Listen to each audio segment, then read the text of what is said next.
Hello everyone, in today's video I begin the 1/25th scale 2010 Ford Shelby GT500 build. This project uses the 3D printed FFR SC1 chassis that I built in a previous video.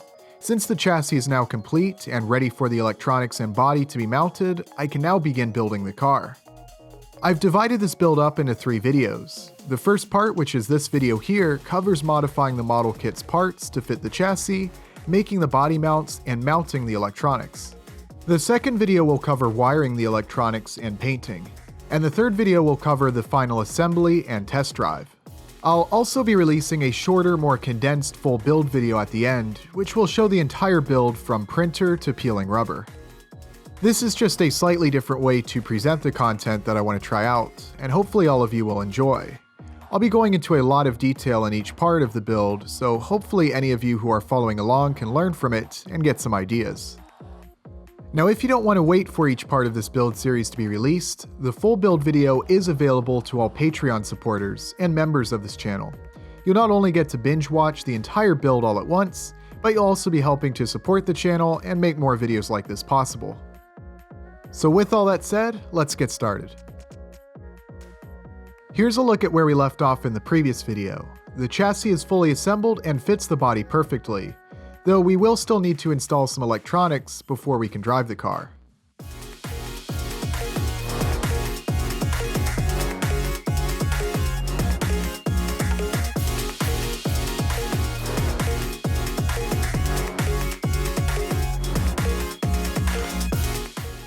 To get started, I thought I'd go ahead and quickly show you the model kit that I'll be using. I already showed the unboxing in the previous video where I assembled the chassis, but I wanted to quickly show all of the parts that are included once again. This is a Revell 1/25th scale Ford Shelby GT500 model kit, which will fit perfectly on the 3D printable FFR SC1 chassis that I built in the previous video. Other similar Revell Ford Mustang model kits will also work with this chassis. All of the parts in this kit look really nicely molded and have some great detail. There are very few mold lines, flashing, or any other imperfections. The shape and proportions of the body look spot on, and all of the parts fit together without any issues. Although many of these parts will go unused with this build, I'm sure a lot of them will come in handy for future projects or dioramas.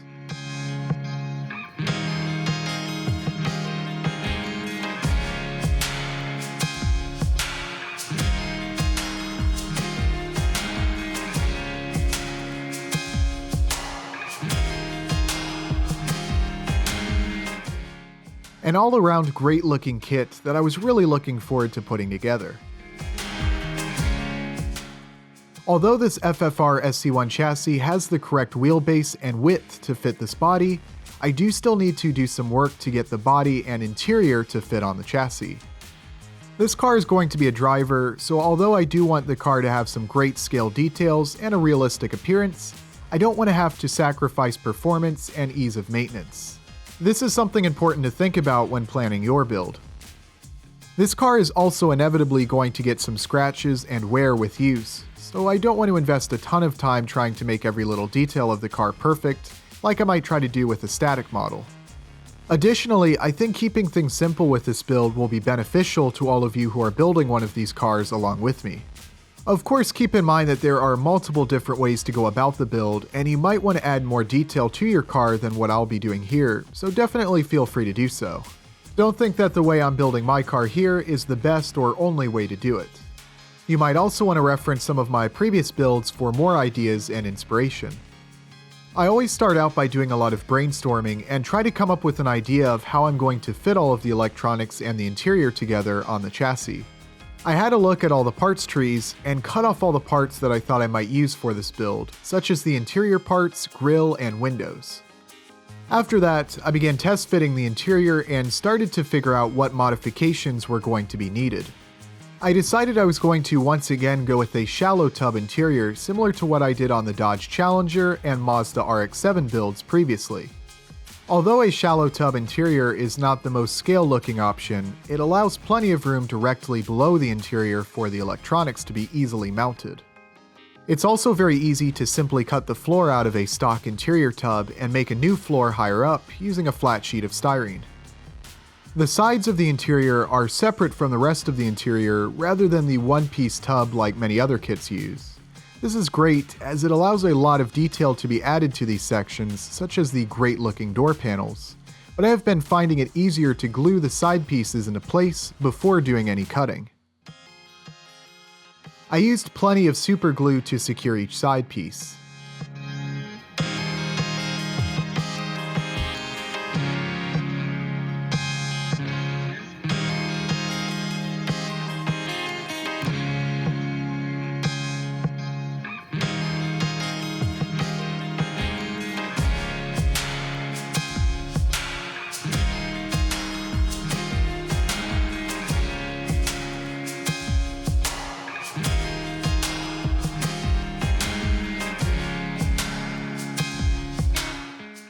As you can probably tell, I'm going to have to do some serious hacking to get the interior to fit low enough. The inner fender sections are molded as a part of the interior. At first I wanted to try to keep these sections, and although I do think it's possible, I later cut those sections off entirely just to allow more room for the front suspension and wheels.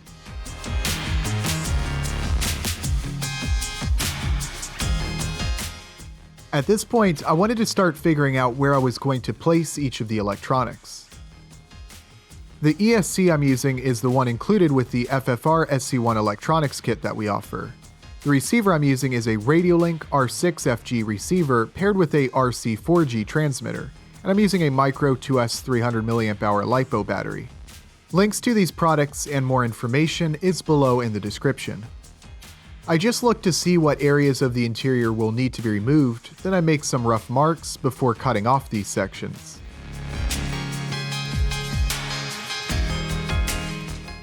To do the rough cuts, I like to use a hot knife as it cuts effortlessly through the plastic. At this point, it's just a matter of gradually seeing where material needs to be removed and removing it.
Again, at this point in the build, I still wasn't sure whether or not I would keep the front inner fender sections and the full depth interior, so that's why I'm not just immediately cutting these sections off.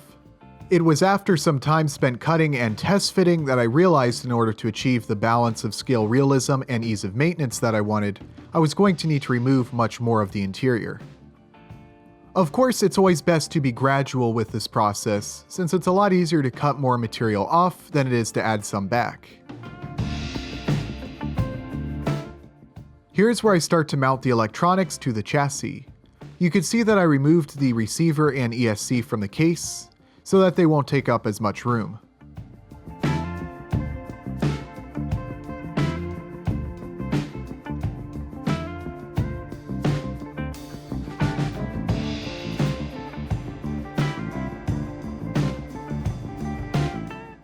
Once I figured out where I would place each, I used double-sided tape to secure them to the chassis.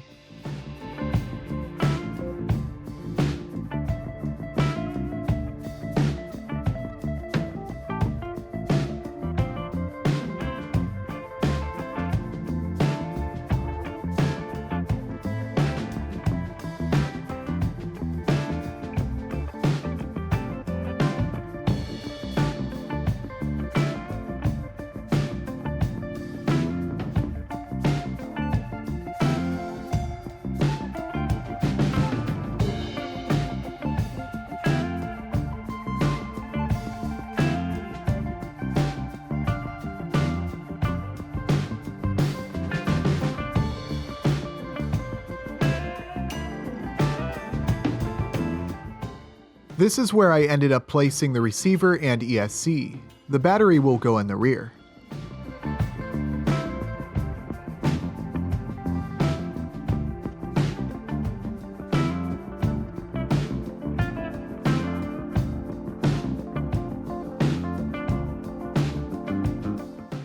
But of course, with the electronics now being where they are, there's no way I could keep a full depth interior, so I had to do some serious cutting.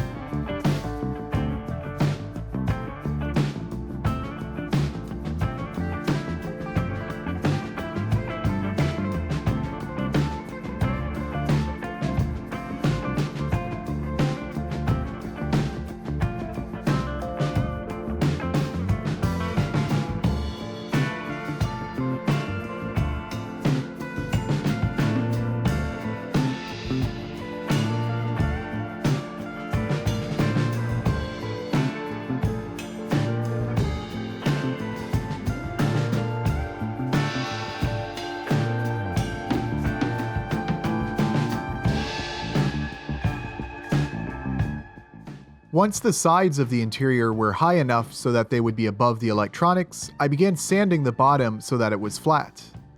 I then cut a piece of styrene sheet that will become the new floor.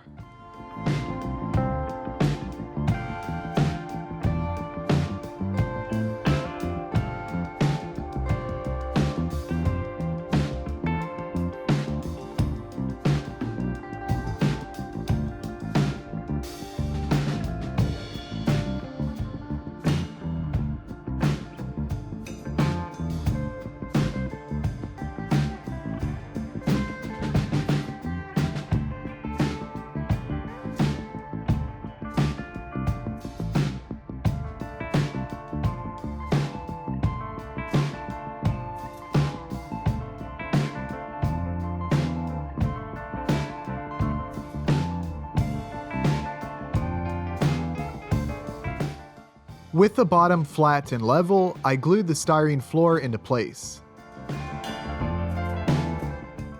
After the glue dried, I cut off the excess.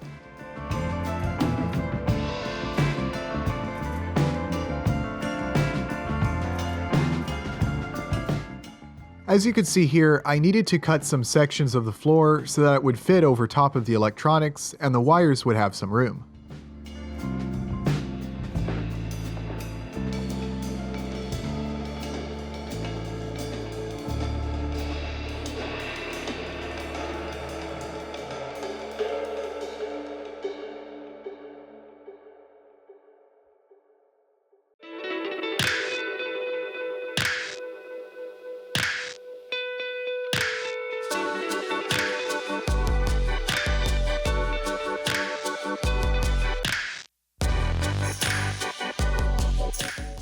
I also needed to sand away some material from the back to leave as much room for the rear wheels as possible.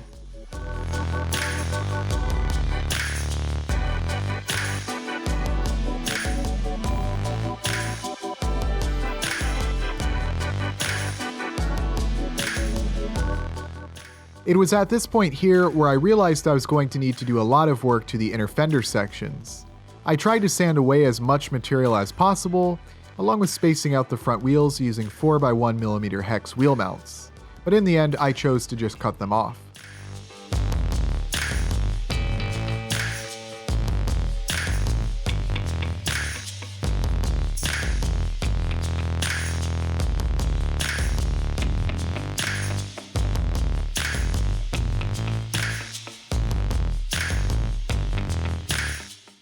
There just wasn't much left of them by that point, and they were limiting the steering angle. Here I'm installing the dash. I did need to remove a little material from the bottom to get it to fit with the new higher floor.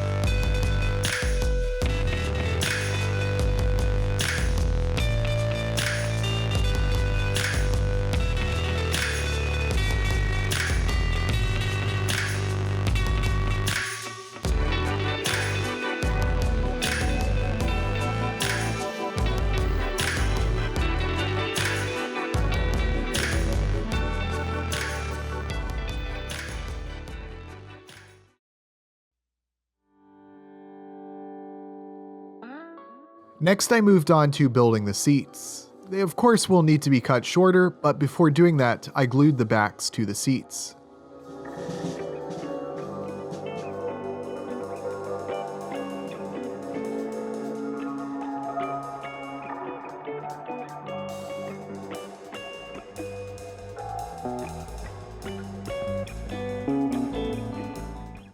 I just eyeballed the height and cut them down to that size.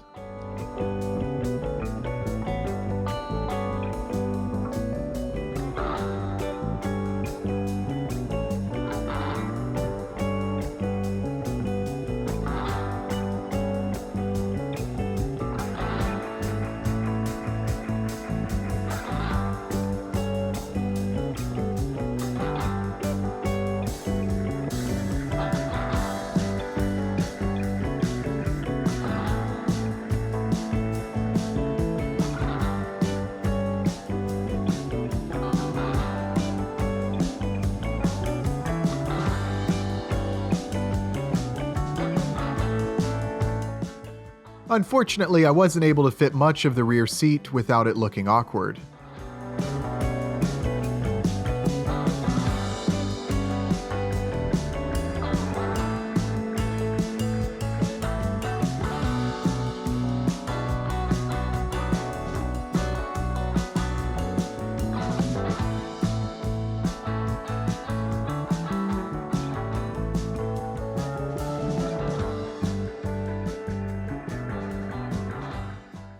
I glued what was left of each seat to the interior. I used some thick shoe goo for the front seats, which allowed me to adjust their position.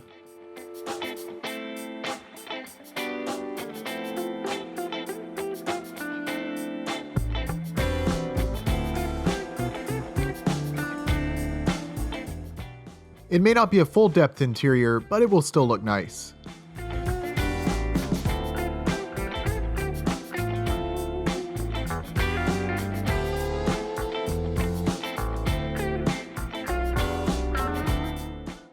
With the interior at this stage of completion, I started working on the body mounts. I'll be using magnets just like I did for the Challenger and RX-7 builds previously. I cut some sections of styrene tubing that I'll glue magnets to one end and the chassis to the other.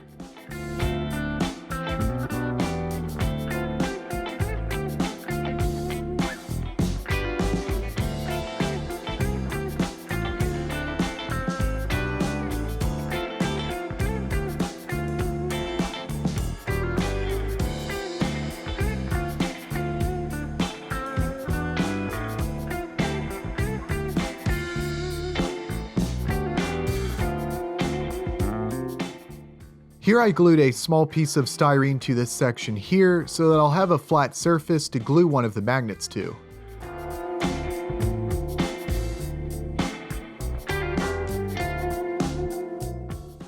I found a place to glue each styrene tube to the chassis and secured them using super glue.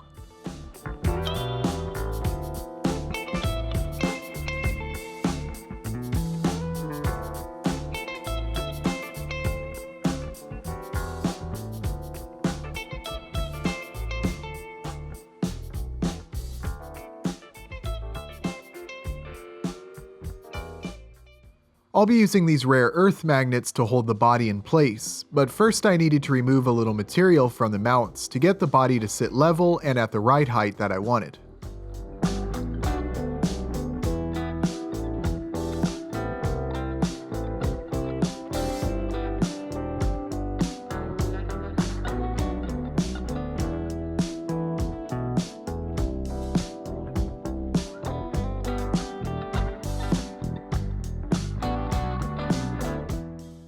Before gluing the magnets, I place a piece of paper between each so the magnets don't get glued together.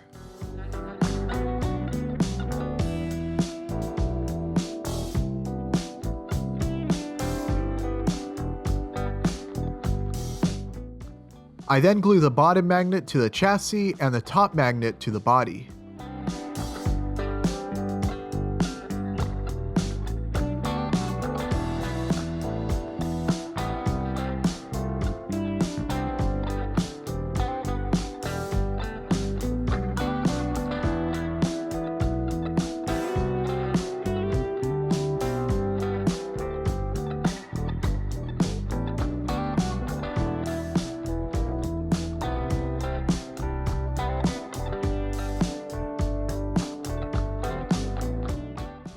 I was hoping just 3 magnets would be sufficient to hold on the body, but it was clear I needed to add a 4th.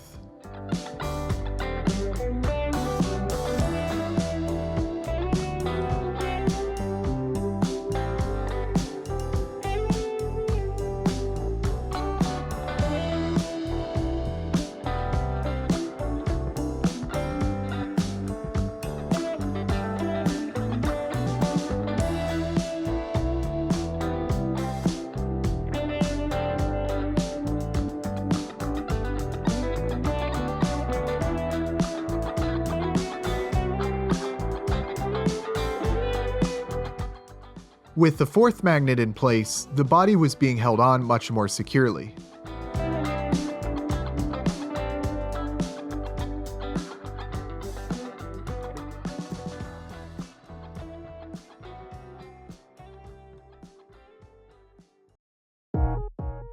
At this point, the interior and body has been modified to fit the chassis and magnetic body mounts have been installed.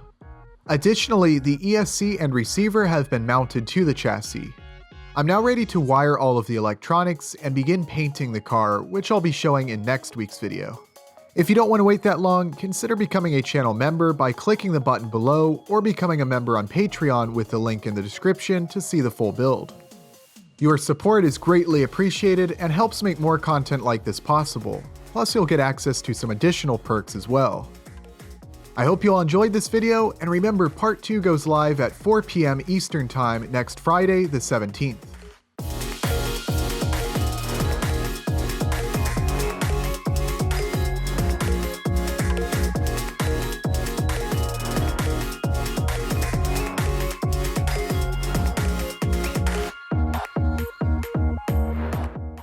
Before I end this video, I want to showcase some of the awesome vehicles and projects that have been showcased over on the Make It RC Facebook group. The link, as always, is below in the description.